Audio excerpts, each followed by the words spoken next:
ओम नमः शिवाय। शिवपुराण के अनुसार तीसरे ज्योतिर्लिंग महाकालेश्वर का वर्णन इस प्रकार है। अवंती नाम से प्रसिद्ध एक रमणीय नगरी है जो समस्त देहधारियों को मोक्ष प्रदान करने वाली है। वह भगवान शिव को बहुत ही प्रिय, परम पुण्यमयी और लोक पाविनी है। उस पुरी में एक श्रेष्ठ ब्राह्मण रहते थे जो शुभ कर्म परायण, वेदों के स्वाध्ययन में संलग्न तथा वैदिक कर्मों के अनुष्ठान में सदा तत्पर रहने वाले थे। वे घर में अग्नि की स्थापना करके प्रतिदिन अग्निहोत्र करते और शिव की पूजा में सदा तत्पर रहते थे। वे ब्राह्मण देवता प्रतिदिन पार्थिव शिवलिंग बनाकर उसकी पूजा किया करते थे। वेदप्रिय नामक वे ब्राह्मण देवता सम्यक ज्ञानार्जन में लगे रहते थे, इसलिए उन्होंने संपूर्ण कर्मों का फल पाकर वह सद्गति प्राप्त कर ली जो संतों को ही सुलभ होती है। उनके शिव पूजा परायण 4 तेजस्वी पुत्र थे जो पिता माता से सद्गुणों में कम नहीं थे। उनके नाम थे देवप्रिय, प्रियमेधा, सुकृत और सुब्रत। उनके सुखदायक गुण वहां बढ़ने लगे। उनके कारण अवंती नगरी ब्रह्म तेज से परिपूर्ण हो गई थी। उसी समय रत्नमाल पर्वत पर दूषण नामक एक धर्मद्वेषी असुर ने ब्रह्मा जी से वर पाकर वेद धर्म तथा धर्मात्माओं पर आक्रमण किया।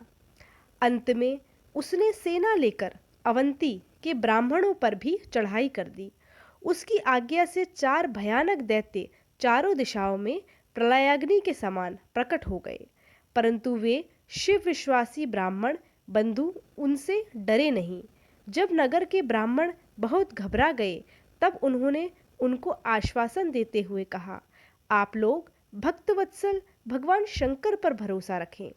यो कह शिवलिंग का पूजन करके वे भगवान शिव का ध्यान करने लगे। इतने में ही सेना सहित दूषण ने आकर उन ब्राह्मणों को देखा और कहा, इन्हें मार डालो, बांध लो। वेदप्रिय के पुत्र उन ब्राह्मणों ने उस समय उस दैत्य की कही हुई वह बात नहीं सुनी, क्योंकि वे भगवान शंभु के ध्यान मार्ग में स्थित थे। उस दुष्टात्मा दैत्य ने ज्यों ही उन ब्राह्मणों को मारने की इच्छा की, त्यों ही उनके द्वारा पूजित पार्थिव शिवलिंग के स्थान में बड़ी भारी आवाज के साथ एक गड्ढा प्रकट हो गया। उस गड्ढे से तत्काल विकट रूपधारी भगवान शिव प्रकट हो गए, जो महाकाल नाम से विख्यात हुए। वे दुष्टों के विनाशक तथा सत्पुरुषों के आश्रयदाता हैं। उन्होंने उन दैत्यों से कहा, अरे खल, मैं तुझ जैसे दुष्टों के लिए महाकाल प्रकट हुआ हूं। तुम इन ब्राह्मणों के निकट से दूर भाग जाओ। ऐसा कहकर महाकाल शंकर ने सेना सहित दूषण को अपने हुंकार मात्र से भस्म कर दिया। कुछ सेना उनके द्वारा मारी गई और कुछ भाग खड़ी हुई। परमात्मा शिव ने दूषण का वध कर डाला।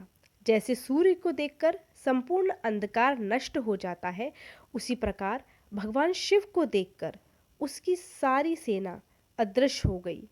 देवताओं की दुदुम्बियां बज उठी और आकाश से फूलों की वर्षा होने लगी। उन ब्राह्मणों को आश्वासन दे सुप्रसन्न हुए स्वयं महाकाल महेश्वर शिव ने उनसे कहा, तुम लोग वर मांगो। उनकी वह बात सुनकर वे सब ब्राह्मण हाथ जोड़ भक्ति भाव से भली भांति प्रणाम करके नतमस्तक हो बोले। द्विजों ने कहा, महाकाल महादेव, दुष्टों को दंड देने वाले प्रभु शंभु, आप हमें संसार सागर से मोक्ष प्रदान करें।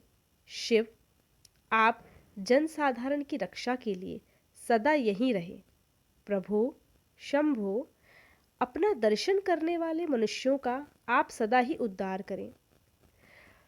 उनके ऐसा कहने पर उन्हें सद्गति दे भगवान शिव अपने भक्तों की रक्षा के लिए उस परम सुंदर गड्ढे में स्थित हो गए। वे ब्राह्मण मोक्ष पा गए और वहां चारों ओर की एक एक कोस भूमि लिंग रूपी भगवान शिव का स्थल बन गई। वे शिव भूतल पर महाकालेश्वर के नाम से विख्यात हुए। ब्राह्मणों, उनका दर्शन करने से स्वप्न में भी कोई दुख नहीं होता। जिस जिस कामना को लेकर कोई उस लिंग की उपासना करता है, उसे वह अपना मनोरथ प्राप्त हो जाता है तथा परलोक में मोक्ष भी मिल जाता है। यह थी महाकालेश्वर नामक तीसरे ज्योतिर्लिंग की व्याख्या। भक्तगणों, भगवान शिव आप सब पर अपनी कृपा बनाएं, आप सबकी मनोकामनाएं पूरी करें। ओम नमः शिवाय।